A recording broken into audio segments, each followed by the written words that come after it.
എന്താണ് ഈ ബഡ്ജറ്റ്? ഒരു കുട്ടിക്ക് പറഞ്ഞു കൊടുക്കുന്നത് പോലെ ഞാൻ നിങ്ങൾക്ക് പറഞ്ഞു തരാം.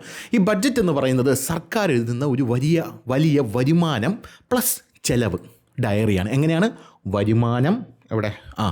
വരുമാനം പ്ലസ് ചെലവ്, അതിൻ്റെ ഡയറി. ഒരു വീട്ടിൽ അച്ഛനും അമ്മയും ഉണ്ടെന്ന് കരുതുക. അവർ പറയുന്നത് പോലെ, അതായത് ഈ വീട്ടിൽ ഈ വർഷം എത്ര പണം വരും, ശമ്പളം കാണും, ചെറിയ വരുമാനം കാണും, കടം കാണും, ഈ 3 കാര്യങ്ങൾ കാണും. ക്ലിയർ ആയേ?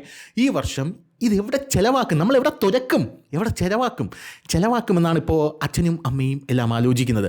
ഭക്ഷണം ആവശ്യമുള്ള കാര്യമാണ്, കുട്ടികളുടെ പഠനം, ചികിത്സ, വീട് പണിയൽ, വാഹനം. ഇതുപോലെ തന്നെയാണ് നമ്മുടെ ഇന്ത്യ സർക്കാർ രാജ്യത്തിനുള്ള പ്ലാൻ ചെയ്യുന്നത്.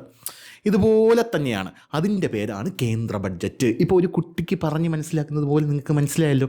ഇതിൻ്റെ പേരാണ് കേന്ദ്ര ബഡ്ജറ്റ്.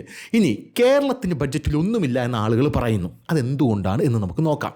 ഇവിടെ ഒരു കാര്യമാണ് ആളുകൾ പ്രധാനമായിട്ടും ഉന്നയിക്കുന്നത്, അതായത് കേരളത്തിൽ ഒന്നുമില്ല എന്നത്.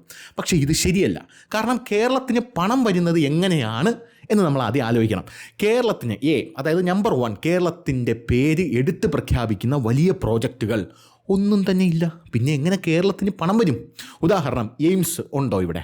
എയിംസ് എങ്ങനെ ഇല്ലാത്തത്? സ്ഥലം എടുത്ത് കൊടുത്തില്ല, കേരള സർക്കാർ സ്ഥലം എടുത്ത് കൊടുത്തില്ല. വലിയ ആശുപത്രി സ്ഥലം എടുത്ത് കൊടുക്കാൻ വരുമ്പം മറ്റേ ഇരിക്കണവനും മരത്തിൻ്റെ മണ്ടയിൽ ഇരിക്കണവരെല്ലാം കൂടെ ഇറങ്ങി വരും.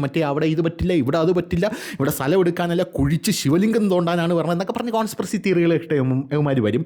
എന്തായാലും അങ്ങനൊരു സെറ്റപ്പ് കേരളത്തിനില്ല. അതുകൊണ്ട് എയിംസ് അത് കേരളത്തിനില്ല, സ്ഥലമൊന്നുമില്ല.